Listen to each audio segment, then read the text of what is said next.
This is Father Gregory Pine. And this is Father Jacob-Bertrand Janczyk. And welcome to Godsplaining. Thanks to all those who support us. If you enjoy the podcast, please consider making a monthly donation on Patreon. Be sure to like and subscribe to Godsplaining wherever you listen to your podcasts. Father Jacob-Bertrand. Hey, we're doing a special episode. Yeah, we're in an atrium. We're in an atrium. It's kind of cool. Right? Yeah. So those of you who are listening will notice that the audio quality is somewhat different. It seems more spacious.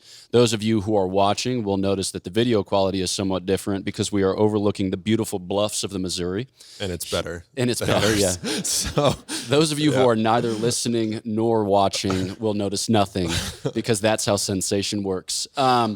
So we're very delighted to be here at UMary in Bismark, North Dakota, at the very generous invitation of Father Dominic Bauck.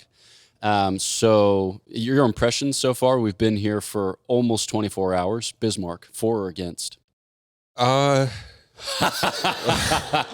It's tough. I won't say for or against. I will say disappointed. And because I was so I'm coming from New Hampshire, and it's cold in New Hampshire, but I think it's colder in New Hampshire now than it is here. I was expecting like negative, like 40s, negative, whatever. And I get off the plane. I was like, I brought 2 jackets, and now I feel like. And a pair of boots. Yeah, and boots. I was ready to go. So far, other than that, it's good. It's good. Other than the fact that it's not negative 15, it's been a very pleasant visit. Yeah. So if you come to the end of your life and the only thing that people will complain about you is that you're not negative 15 degrees, you've lived well. So congratulations, Bismark. Congratulations, all of you here. So before pushing play, we asked for some suggestions as to a theme that we could entertain for the podcast itself. And this being a college campus, similar questions are being asked on college campuses the world over. I suspect that those questions have a peculiar expression here in North Dakota, since we're at a very Catholic school, which seems to be in many ways of one mind and one heart. But questions are specific, like what's the point? Like why are we here at school? And then how does that inform the discernment of our vocations? So whether to priesthood or religious life or to marriage, and concretely speaking, with respect to marriage, dating, at what point do you begin? Like 12, 17, 24, never, etc. Okay? Do we just skip the dating and go straight to arranged marriages? Father Jacob-Bertrand, that's his preference. For others, there needs to be a lot of clarification in that. I'm just throwing bombs and hoping that you'll diffuse them all. So where do you think is a good place to begin this conversation? Well, when we think about things of life, right? Because all of that lumps under the life thing. Yeah. Right. Very descriptive, really good. Yeah. That it's a question of, well, one, we first have to assess what the end is. Like, what are we after? So what's the point of thinking about school, about friendships, about dating, about like work after school, that sort of thing, if we aren't considering what is that aimed at? What are we chasing after? Because then like the intermediary steps, if the end isn't worked out, it's like kind of like, who cares? And that for me, in my mind and thought, falls under like just the category. I don't know. I was going to say discernment and prudence, but I was, for those who don't know, whether you're here or listening, I served as our vocation director for 4 years, and I really dislike the word discernment, but that's like a whole nother, whatever, it's fine. It's an okay word, but that falls under the word of, we could talk about choices. Let's do that. Prudence. Yeah. Oh, I like that. Sometimes discernment. Yeah, sure. Okay. So and thinking about all of that, that's where my thoughts go right away, is like, how do we begin to choose well in our lives with respect to all that, but most especially with respect to our final end, with respect to choosing God. So if we aren't asking the questions of school, work, life, friends, dating, family, whatever it might be, if that end of how does that relate and how does that move me closer to God isn't there, and that doesn't have to be like a scrupulous thing where it's like, oh my gosh, like I'm going on one date, is this getting me closer? It doesn't matter, whatever, but go on the date. But if that's not the kind of influencing motif of all of that, then it's kind of like for naught, I think. Yeah, no, that's a great place to start. So the first in intention is the last in execution. The first thing that you have in mind as a goal for yourself, and all of us have some vague sense of, I want to be happy, but we want that happiness to be more concrete, more actionable in our lives. So some people are like, I'm going to amass riches and swim through them like Scrooge McDuck. Or other people are like, I'm going to get them to like me. And that's one way of living your life as well. Or other people are like, I'm going to experience every imaginable sense pleasure. And I've already booked my tickets for Jakarta. But then those who, find themselves at a place like UMary are probably thinking, at least entertaining the possibility of having God for their last end, because at the end of the day, he is your last end. It's just a matter of whether or not you'll admit it and then shape your life accordingly. So to have that between our navigational beacons and then to then approach all these intermediate ends of life, or these kind of means we could describe them as, from the vantage or from the perspective that this either is to connect or it's to distract from, disperse from, or otherwise interrupt from that pursuit is helpful. And it might not be the type of thing where you can do the kind of happiness calculus in a straightforward way. Like, should I brush my teeth this morning or should I not brush this teeth? Like, okay, there's a small chance that if I brush my teeth this morning, I could choke on the toothpaste and then I would convert, 1,700 fewer people over the course of my life on account of the fact that I'm dead. And so maybe I should, it's like, easy there, Chief, just brush your teeth, Yeah. Right. So it's good for us to think, all right, the ultimate end and then these intermediate ends. And in speaking of these intermediate ends, now we're talking about, raising a family and getting a job and making enough money to pay back college loans. Those are all part of the conversation. So then in your conversation with students when you worked at Dartmouth, in your conversation with people discerning a vocation as they came to the order, in your conversation with everyone else, how do you begin the work of arranging those ends or prioritizing those ends? Yeah. I think a lot of, I'll say this. A pitfall that I think we fall into is that we look at these different parts of our lives, or these different components of our lives, and give them more weight than they actually deserve. Mm-hmm. This sort of thing. So, like a question of dating, like when to start dating, how to start dating. Like it almost, like in a sense, it's kind of like, who cares? Kind of like, just go date if you want, or don't if you don't want. What if I'm 7? Okay, well. Who cares? No, just kidding. But for me, it's less of a sort of, what I think is important is less of a sort of like continual existential kind of assessment of what I'm doing, and much more important what's much more important is being able to recognize how it is that the Lord is equipping us to make good decisions, right? Mm-hmm. Because the whole point, as you were laying out, the whole point of our sort of knowing the end and then assessing the means and moving towards that, whether it's the whole host of options that we mentioned, the whole point there is that in living with Christ, in living with God, he gives us the grace not for us to become some sort of understander of like a fortune teller. Like, God isn't a fortune teller. The prayer isn't about like looking into the crystal ball to just sort of divine God's will, so that way then we could be told what to do. It's different than that. God gives us grace so that we might be more truly and fully human. And that includes being decision makers, like making good, prudent decisions in accord with what is good for me in my state of life, but also looking forward to what might come, and all of that looking forward to him. So like the sort of place for where I think it's important for us to start and to focus is on that. Is like, what is God doing in my life and for me? And that's to make me more truly human, so that I can be entrusted with that sort of humanity to make choices, make decisions, be prudent, be charitable, live the theological virtues, and then live a life in accord with that. And then I think, I'm not trying to be like a quietist on the life decisions, like it'll just happen. No, you have to act, you have to cooperate. But once life is kind of organized and situated in that way, the rest of sort of the decision making, that's where I can kind of say, making a joke, like, it doesn't matter. Well, it matters, but it matters only in as much as it's related to the rest, and that like it kind of sits within that network, that nexus of right living, I guess. Yeah, we can think about that under 3 headings. So God, community, and self. With respect to God, I think that theology ends up being hyper practical in these matters. Sometimes we think about theology as a study that's conducted in an ivory tower that doesn't really inform our everyday life. But there are certain theological truths without which we just can't get along. So for instance, that God created you not because he needs you, but because he blesses you. That's huge. Because I think a lot of us are seized by a kind of dread fear that we're going to get it wrong. We need to continually return to the fact, the awesome fact, that God doesn't lay snares. He doesn't set traps, right? God provides a way forward. He blazes that trail. And that's not to say like prosperity gospel, like you're going to get a humpback whale and a new car and a full bank account. But it does mean that God has created you for a purpose, that purpose is good, that you're capable of understanding that purpose in some way, shape, or form, and of embracing that. So you can, in a certain sense, set aside the principal obstacle to the living of your vocation, which is anxiously or anguishedly thinking about your vocation as if it were not from God, who is good, who provides a way. Second thing is with the community.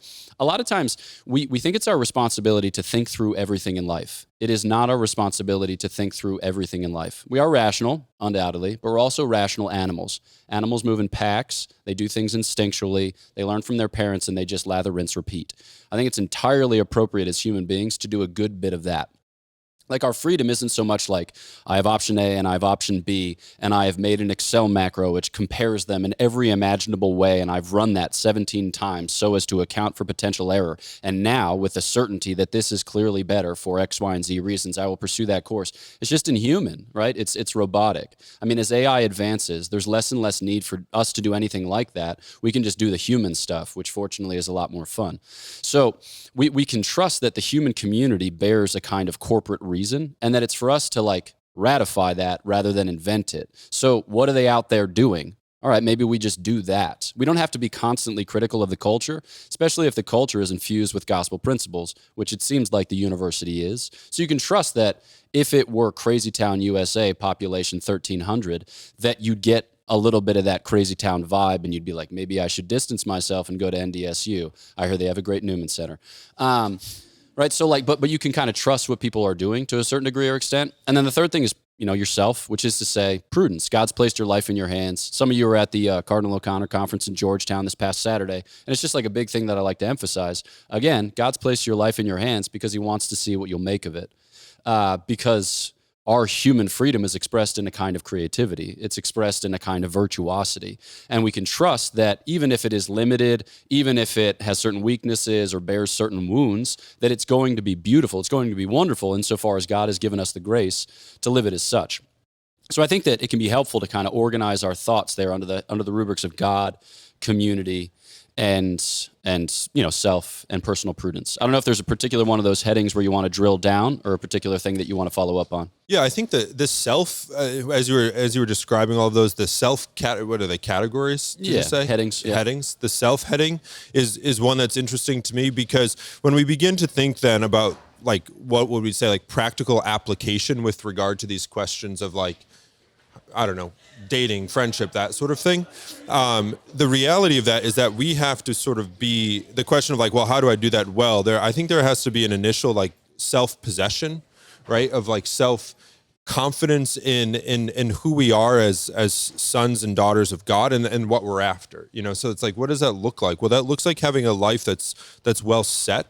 Not perfect. That doesn't mean things are perfect, but that like things are well set before we attempt to like give ourselves in a fuller capacity, right? So that like we have some sort of prayer life, we have like some sort of pursuit of virtue and like rooting out sin in our lives, that we have these sort of like mechanism sounds too like industrial to talk about the faith, but these kind of mechanisms in place so that when we want to engage, when we want to like dive into like a life of study or work or friendship or relationships, we have a foundation on which we rely. And of course that's God, that foundation, but that God allows us to be built into human beings, but that human beings who can flourish and give of ourselves, but that requires our investment. That requires our cooperation with his grace and that sort of thing. So, yeah, that I think that's just super important to it's not like a self-help thing. Like if I make myself better, everything will be better. But it is a reality of like we have to prioritize our relationship with God and what he's doing in our lives in order to like move and function in any other kind of circle or whatever part of life. Yeah. And I think we can think about our human formation, and that includes, education and friendships and liturgical life. We can think about our human formation as affecting this change in our lives, because we're on a path, and that path, please God, leads to heaven. But if it's to lead to heaven, then it will require of us healing and growth.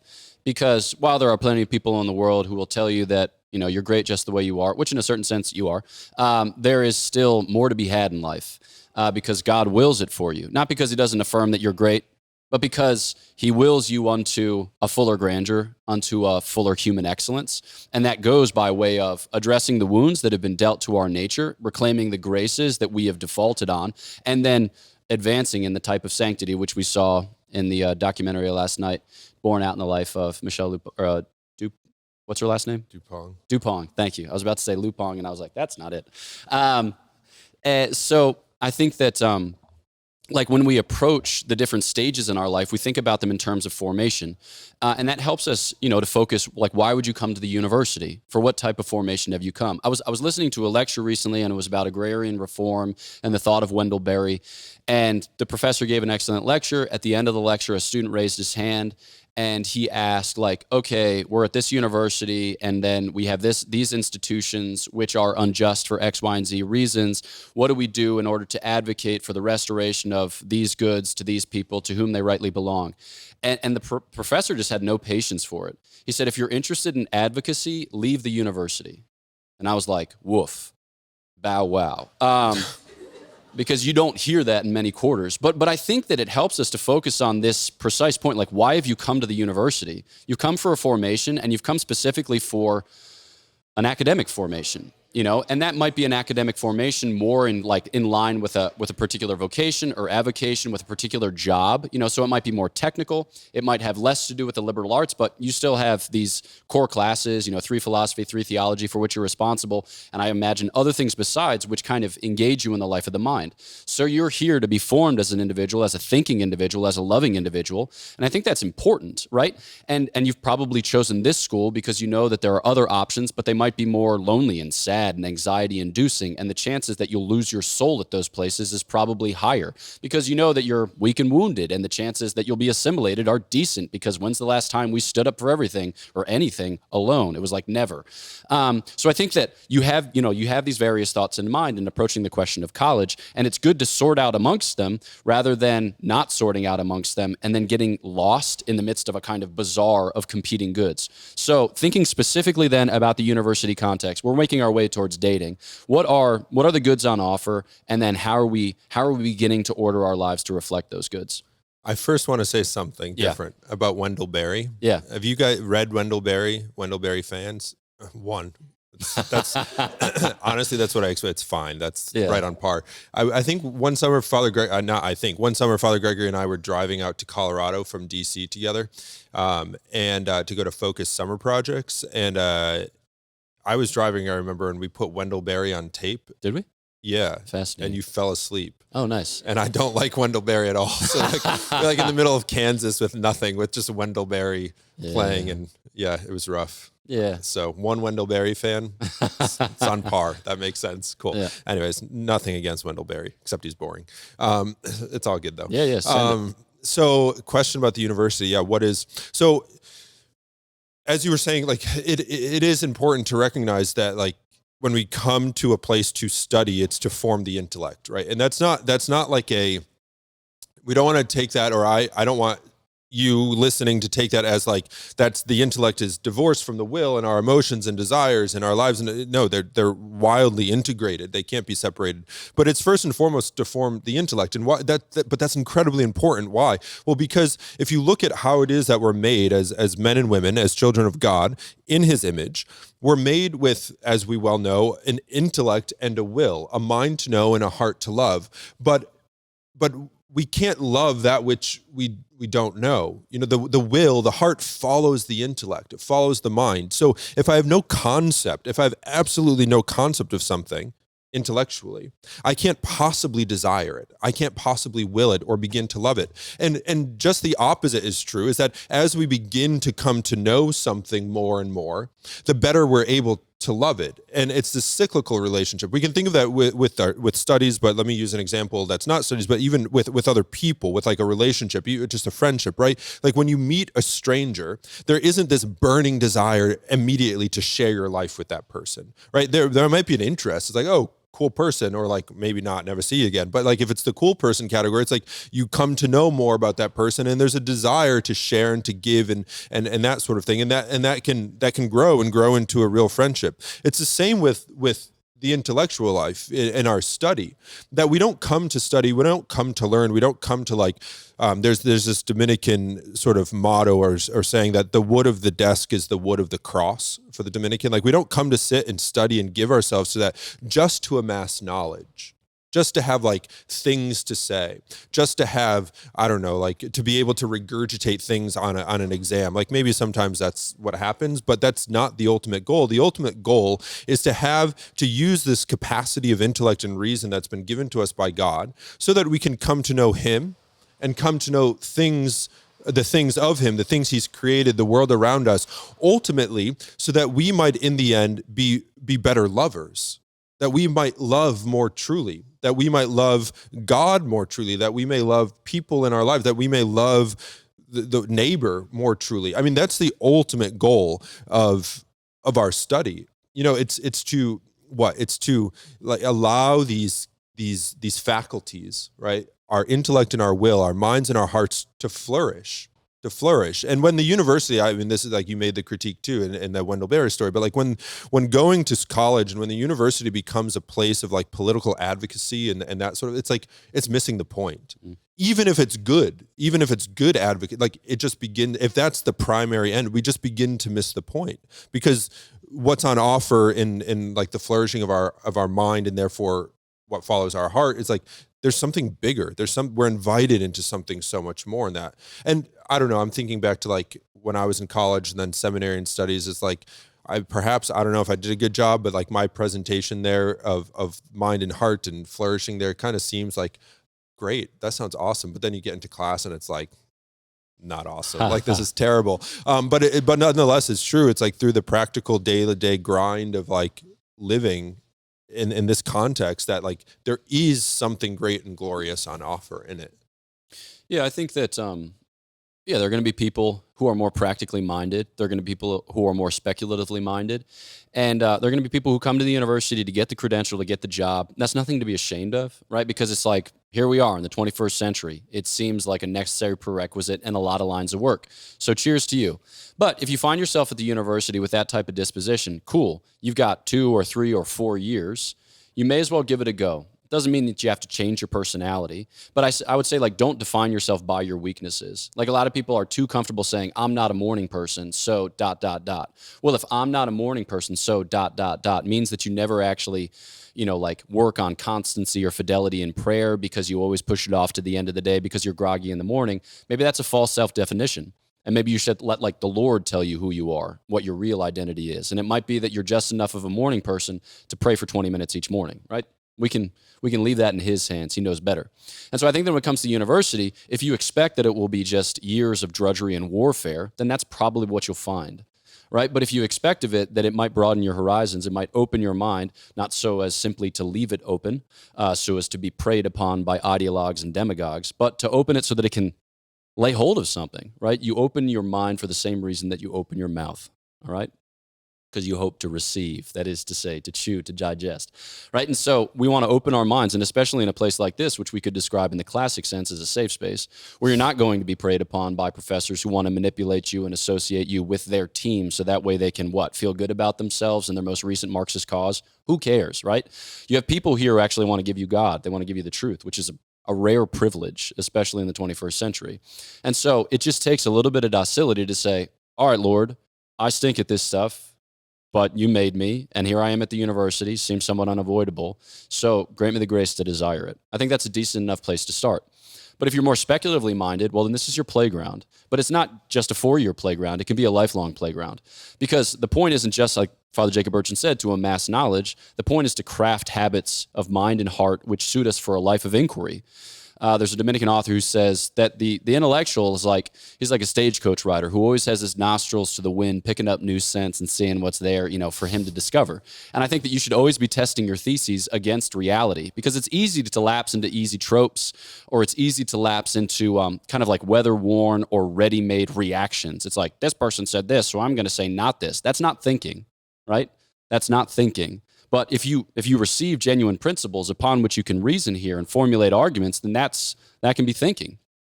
And again, you don't have to be smart. The point's not to be smart. The point is to try, to know, and to love. And I think that the university is a great place to craft those habits, especially as you come from high school and maybe you enjoyed it, maybe you didn't enjoy it. Regardless, here we are. Let's make the best of it. And I think that too then helps to frame our understanding of relationships, because you want to leave space for what's primary. So the ultimate end being the knowledge and love of God, and then these intermediate ends arranged within the setting of our community, given the time and place. Here we're here to study, but we're also here to grow in our life of faith and hope and charity, and to do so with an eye towards the vocation, which will help us attain to the end. It's not the end itself, though some people make of it the end itself. So, which will help us attain to the end. But I think that often enough, it's the case that we fall into these types of relationships rather than actually choosing these relationships. So the emphasis on prudence helps us to think about it more in terms of choice. So let's turn there. Let's think about choosing dating rather than lapsing into dating, falling into dating, sliding into dating, coasting into dating, whatever else into dating. Your thoughts? Where are we going to begin this part? Arranged into dating. Just kidding. I don't think I've ever advocated for arranged marriage in my life. I don't know why you said that, but we're going to run with it. Just yesterday. Yeah. When I arranged, no, just kidding. So I think a great spot and a great spot. I don't need to say more. A great spot to start and thinking about, like, do I want to date or do I not want to date? Is it like a timing thing, or is it like a life thing? I keep hitting this mic. Or is it like a life thing? Because like priesthood, religious life, something like that is to begin to look at desires. Like, what do you want? What's on your heart? Like, what do you see yourself doing? What do you see? Do you see yourself as like a mother with children? Well, if you don't know that, then you can't be a religious sister. Like that those two, you can't be a mom and a religious sister, kind of thing. Or like, do you see yourself as a husband and father? Like, then that's not the priesthood. And that's not to say that you have to have that answer worked out in the beginning, but it's a good place to start, because like Father Gregory said, like, the Lord is not laying snares. He's not trying to be coy. He wants to purify our desires, but in doing so, he also gives us our desires to help, like, indicate, like, what is my heart after? What am I made for? And those sort of things. So in like the choice world, the choice department, I think it's really helpful to start there. Because if you're totally not attracted to, I'll use this example. When I was in college, I went to college about a little bit north of New York City. And the CFR's sisters would come up to campus a good bit. And they were really my first exposure to religious life. And then I got to know the CFR Friars, just very brief. Like, I never went on a vocation visit, but I thought that was my first exposure to religious life. And I thought, like, maybe Franciscans. And then I realized this sounds awful. I'm going to say this and it's being recorded. I have no desire to serve the poor. Like, so like not like I love the poor, but like to live a life in service to the poor was not something that I felt drawn to and that sort of thing, So it was like, probably not the Franciscans, cross them off. And then years later, my parents were visiting me in DC, and we were in the Basilica across the street, the National Basilica, and there were some CFRs walking around. And I said to my mom, I was like, hey, that was the other religious community I considered for about 34 seconds. And my mom saw them, just like their tunic and like unshaven. And she was like, that would have never worked. She like knew it, like not a chance. She was right. So, but it's this idea of desire, of choice, that then we can apply prudence to, decision-making to. And again, it doesn't have to be, it's not a complicated thing. We ought not overcomplicate it. Yeah. Right? Yeah. So I think maybe start there or pick up there with desire.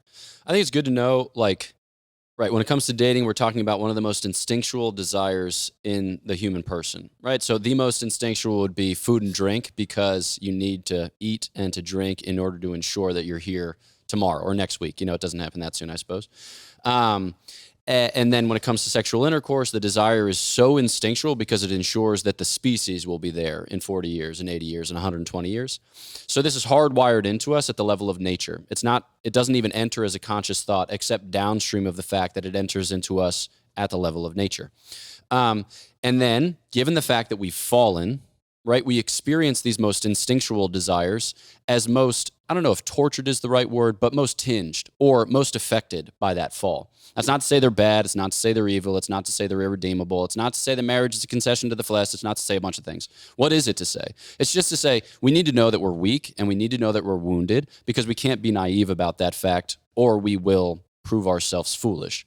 All right, so given all that, given the fact that our desires kind of come from an instinctual place, but can mature into a kind of graced place, we need to be solicitous for that transformation. We need to be motivated by that transformation. And so that means, on the one hand, we need to be somewhat critical of our desires. We can't just say, I want this thing, and so I'm going to get this thing, all right? On the other hand, we need to be patient with our desires. We need to give them the space to heal and to grow. That is to say, to mature into their fullness. So often, like when people pose the question, Father Gregory, what should I do with my life? Which no one asked me, by the way. But if they were to ask me, I would say this. What should I do with my life? I'd say, well, are you praying? You know, are you making good use of the sacraments? Are you engaging in Christian friendships? Are you introducing some penance into your life? Are you studying the faith? Are you serving the material poor in some way, shape, or form? And if the person would say yes, yes, yes, yes, yes, I'd be like, cool, cool, cool, cool, cool. And I would say, next, how long? And if they were like 5 seconds, I'd be like, well, keep doing that. And then we can circle back in a few months. And if the person was like, 2 years, 3 years, I'd be like, cool, cool, cool. All right, well, what do you want to do with your life? What do you want to do for a vocation? And if the person would be like, get married, then I would say, get married. Good talk, right? Because you can trust that if those things are present in your life, you're doing what you can to engage with them well, then God's going to heal you and grow you, and your desires become more reliable. They become more indicative. Yeah, and that the way you just explained that sort of list of like, am I doing these things that are foundational and part and parcel of living the faith, but also like living human life well. And when that comes up against, or when the question of dating comes up, as it was posed, like part of the question is like, when should I begin to do that? What you say is like, if those pieces aren't in place, then it seems to be like probably not the best time, because what is the point of dating? Well, not every dating relationship is going to end in marriage. Only one of them is going to end in marriage. And like the point though of marriage is of dating is to be prepared so as to give yourself totally and completely in that bond of matrimony to another person.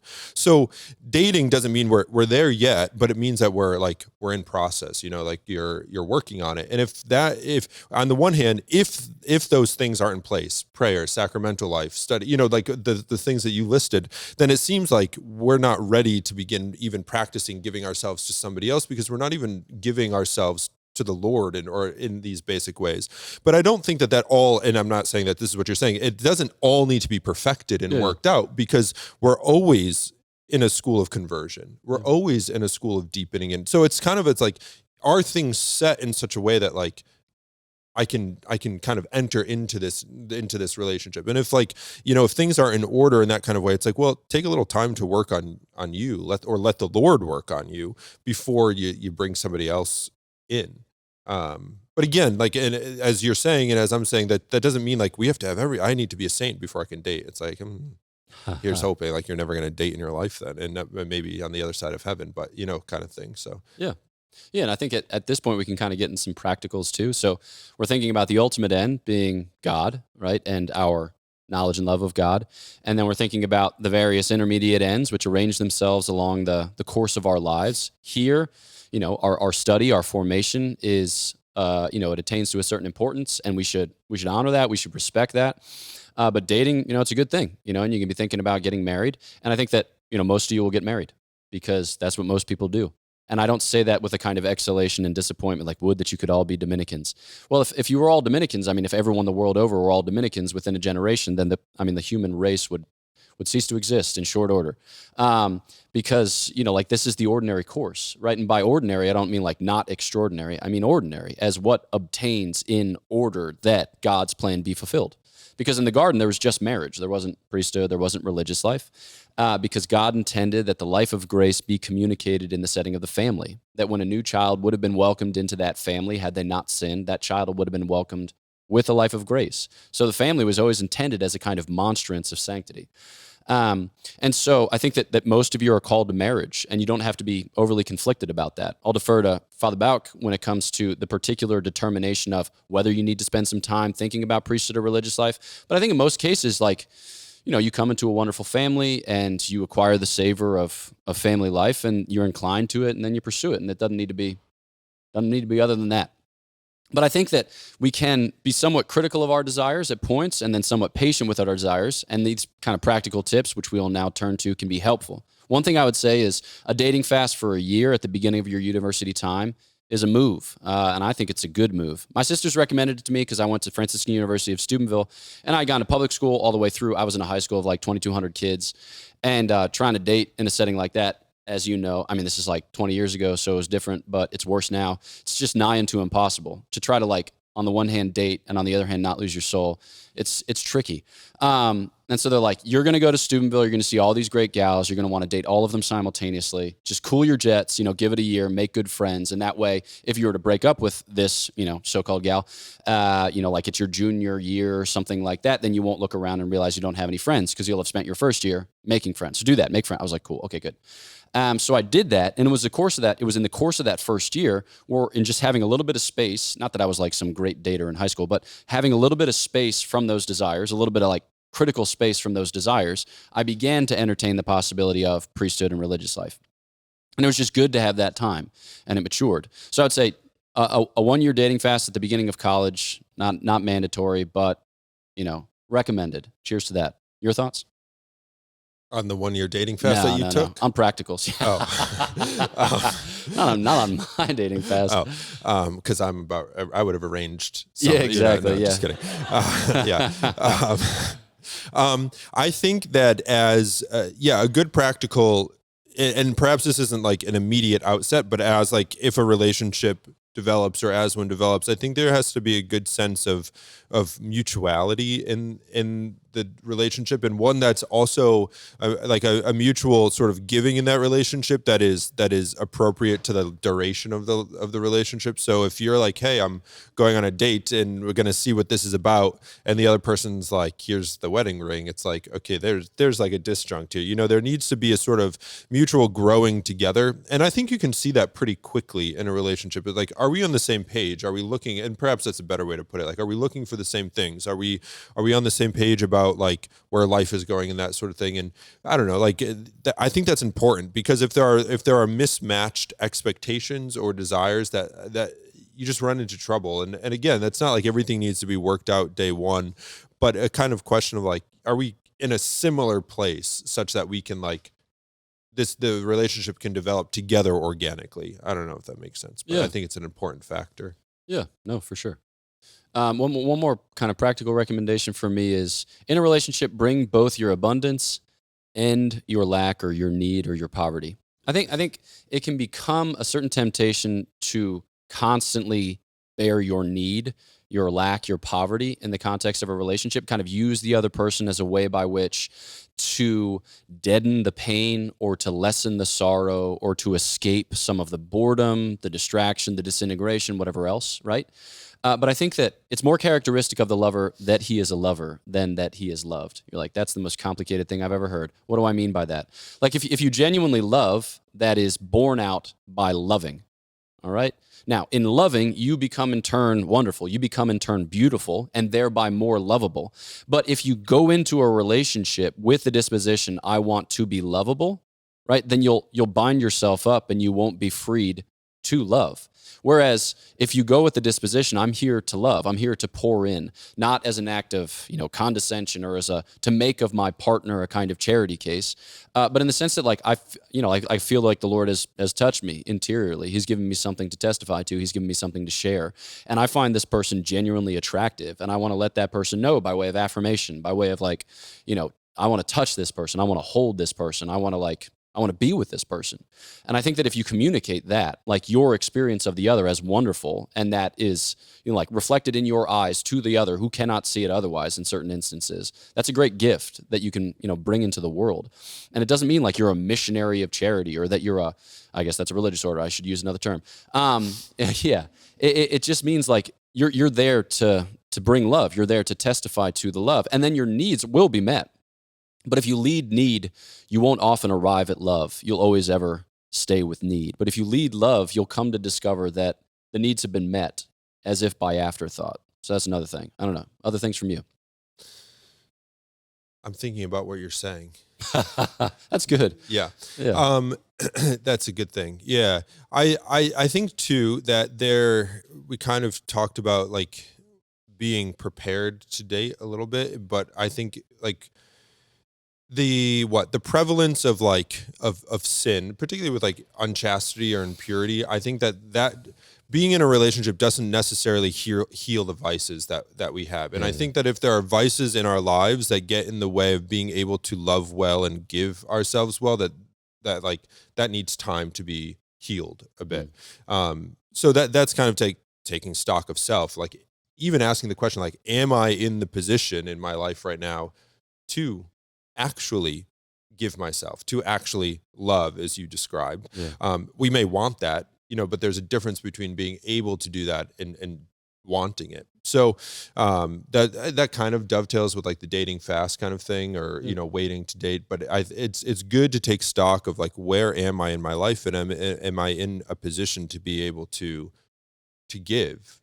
And if we're not, then it's like, fine. That's not like it's not like the end of the world. It's just like, take a little time, work on that. Let the Lord work on you. Let the Lord love you, heal you, strengthen you, so that again, you can love well. Because if we just approach a relationship and dating with like, what am I going to get? Like, how is this going to fulfill whatever? Then it's like, that fades. That doesn't work. That doesn't last. Yeah. And so, investing in your healing and growth as a human being, this might fall a little bit into gender stereotypes, but here we are, living our best lives. I would say that for women, you might focus on the vice of envy. For men, you might focus on the vice of lust, not in the sense of like, spend all your time thinking about this thing. But if there's things that are going to undermine your relationship, then you want to be aware of them, exercise a certain vigilance, and then submit them to the Lord's healing grace in the sacrament of confession and beyond. And so with women with envy, I think social media has only ramped this up.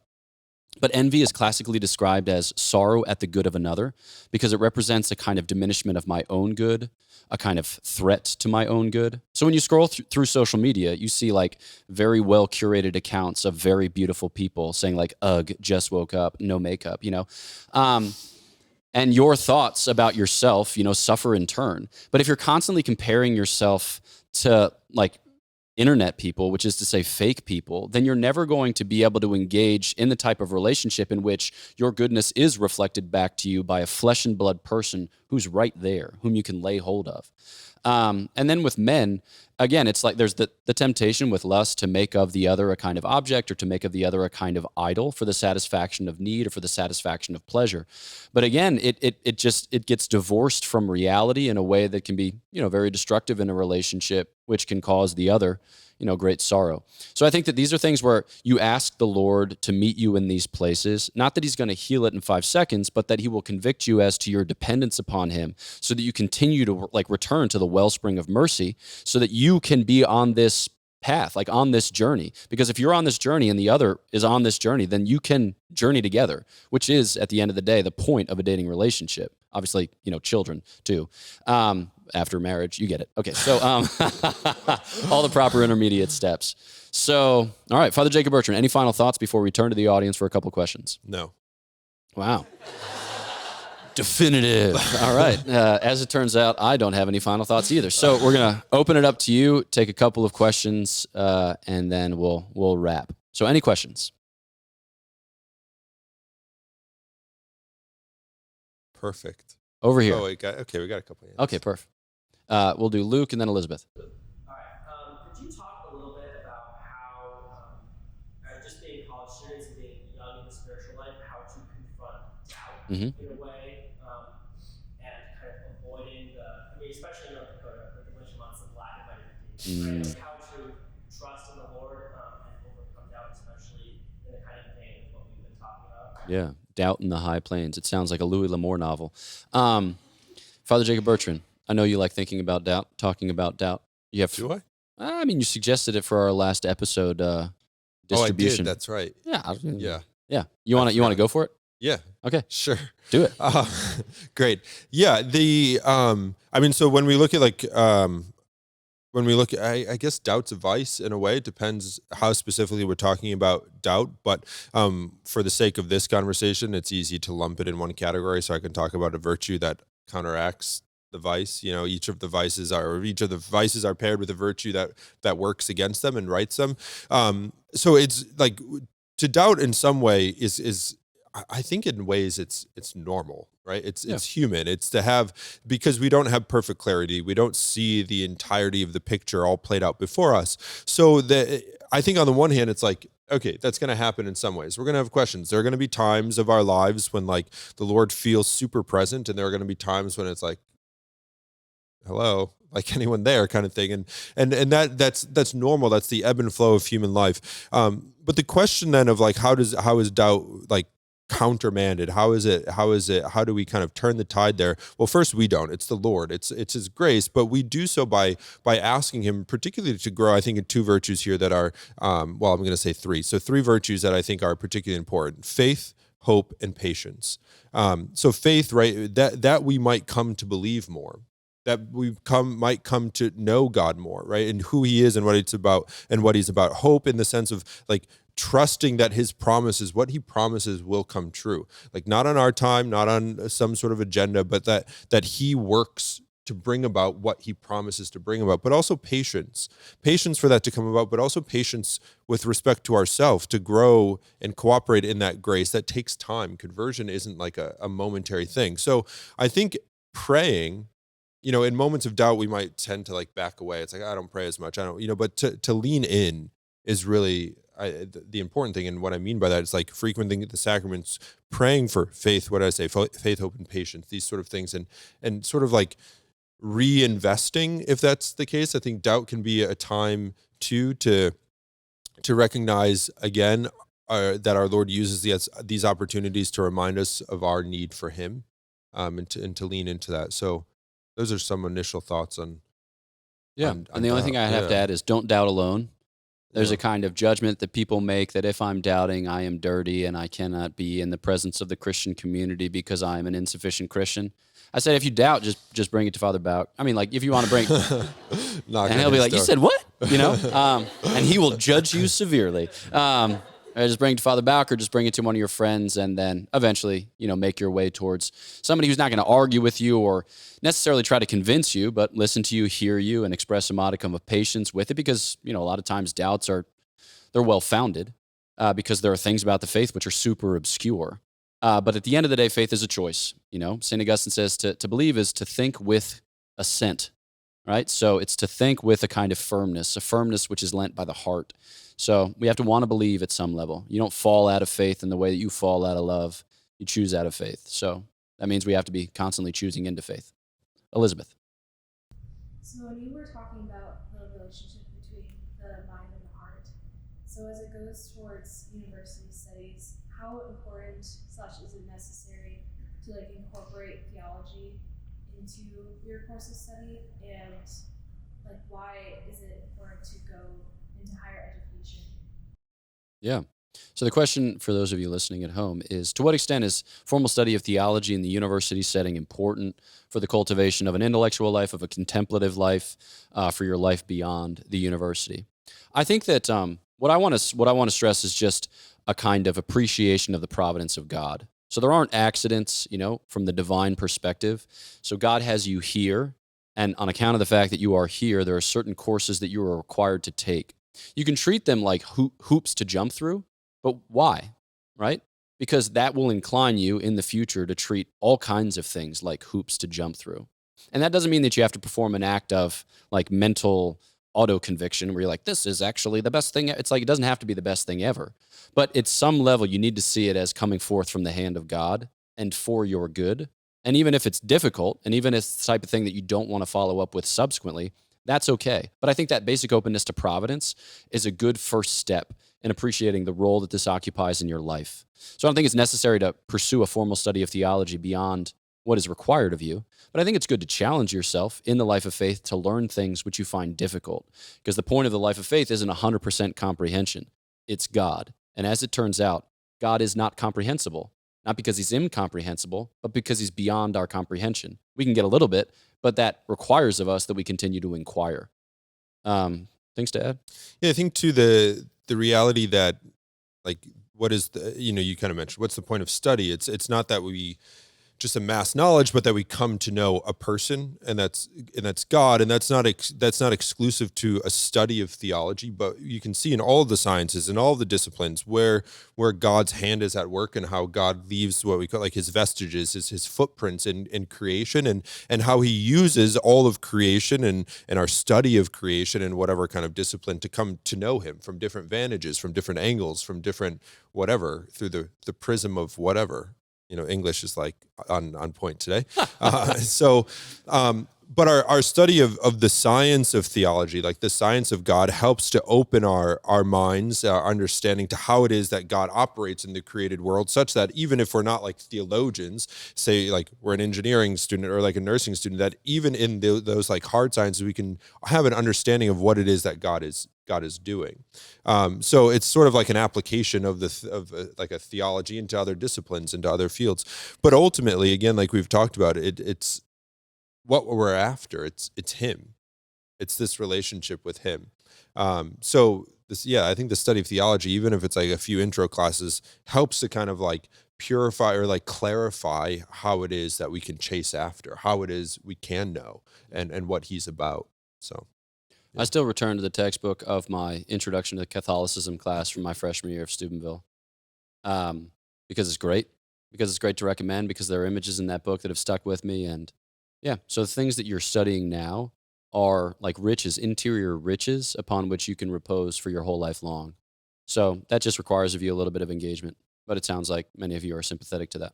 All right, we have time for maybe one or two more questions. Back. Yeah, so what would be a proper way to evangelize my college campus? Like, I'm an RA and I want to like better. What's the proper way to like encounter people in like my dorm? Just call them for more better life.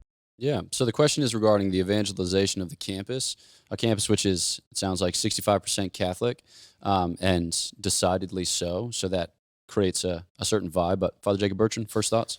yeah, whenever my first thought on sort of evangelizing, witnessing to the faith is actually just that, is witnessing to the faith by the life that you live.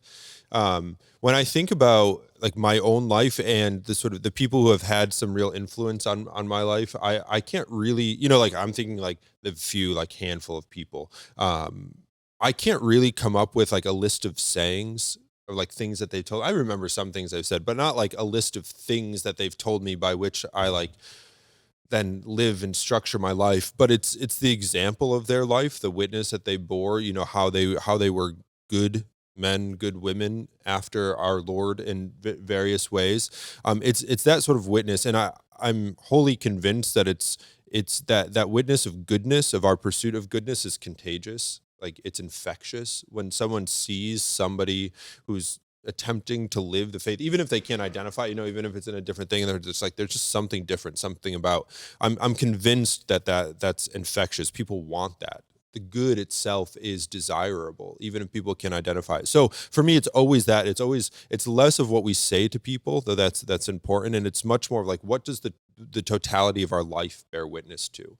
How do I live my life with the Lord such that that's seen not on display as like a kind of like voyeuristic thing, but like, how is it that my life bears witness to the gospel? And I think by far and away that has the biggest impact on people around us, even if it's like not expressible in the moment. There's like a tangibility to it. So I always recommend that. Yeah, I suppose I'd work within bounds. So with the recognition that you're not going to convert everybody on your campus, and it's not just because you're not the best evangelizer, or you're not the evangelizer that you could potentially be, but like Jesus didn't convert everybody with whom he lived, So there's this kind of strange mystery that even if you give the best case for the gospel or testify in the most attractive way, that people can choose to walk away, and they will continue to choose to walk away. Like, I think about this, it's in weird places. Driving down the highway sometimes, when I like look right and I make eye contact with another driver, I'm like, whoa. But like, it brings before me the fact that there are people whizzing down the highway at 75 miles per hour with their own little lives that I will never intersect, except in this strange moment. And I'll never preach to them, like I'll never testify to the grace of God. And here you are on a campus with whatever, 1,300 people, and they're going to be people who you just never have a conversation with. And that's not for reasons of lack. That's not to say you should accuse yourself of the fact. It's just to say we're limited. Like, we are limited, and God created us with the knowledge that we were to be limited.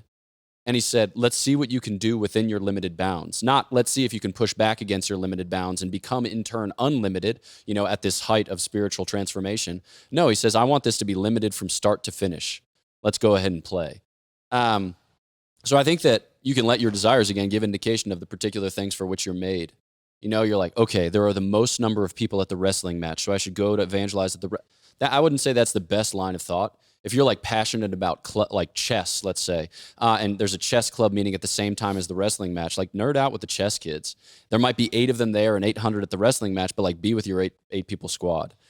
Because I think your desires give indication of the way in which the Lord is forming you to evangelize, to testify to what you love, because you're actually in an environment in which you love. Yeah. All right, last question. Could you speak onto, you talked about desires a lot. Could you speak onto, the experience of desires in prayer, specifically, the lack of desire for prayer, going to the chapel and being Lord, Yeah. Just, living with that kind of experience? Yeah, here we go. Hot take. You don't have to make a holy hour every day. You're like, that's not that hot of a take. All right. So the reason for which I say that is a lot of us have preconceived notions as to what's required of Christians, and then those preconceived notions get ramped up at devout schools. So it's like, I went to Steubenville. There was a lot of pious pressure exerted in Steubenville. It was just kind of in the atmosphere. And so it's like, all right, I guess we're doing all these things because everyone seems to do all these things. And that's not, okay, no, by contrariety, I don't think that we should be hypercritical of everything that everyone does for pious purposes and say that they're all insincere and this is empty and vacuous, and I'm only going to do those genuine things which are, whatever, my own.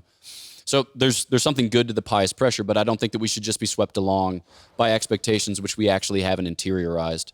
So I'd say, if you don't enjoy praying, that's okay. I would say most people in this room probably don't enjoy praying when they're honest.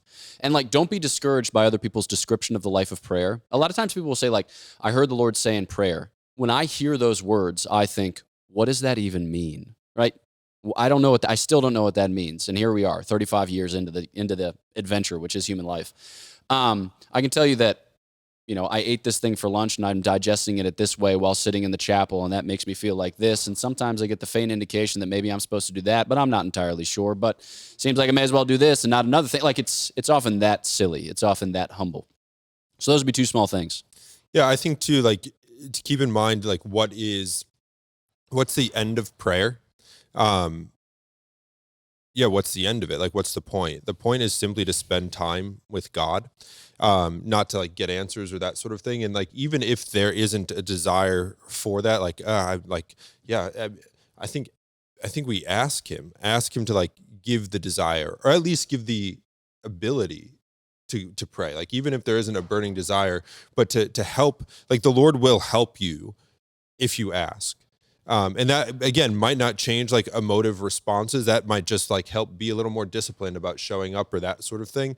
But the end is simply to be with and trust that he's at work despite not wanting to be there, And again, it might not be a holy hour. It just might be a quick visit to the chapel and that sort of thing. But to trust that he's at work, even if it's I don't really want to do this, okay, God doesn't need you to want to do something in order to offer you himself. So we ought to take a little consolation in that. Yeah. Boom. All right. Any final thoughts? No. Nice. He's consistent. All right. Well, let's see. Final announcements include that there are stickers and holy cards on that back table, pillar, altar bench. And you can take them for yourself, for your friends. And again, another big thanks to Father Dominic Bauch for hosting, for having us here at UMary, which has been a great blessing. Although we've only been here for 22 hours at this point, but we're assuming that the next 22 hours will be equally delightful. Thanks to all you for tuning in. Thanks to those at home for listening to the podcast. Be sure to follow us on Facebook, Twitter. Nope, the artist formerly known as Twitter, which is now going by X, Instagram, and TikTok. Like the episode, leave a 5-star review, and subscribe on YouTube or your podcast app. If you'd like to donate to the podcast on Patreon, you can follow the link in the description or show notes.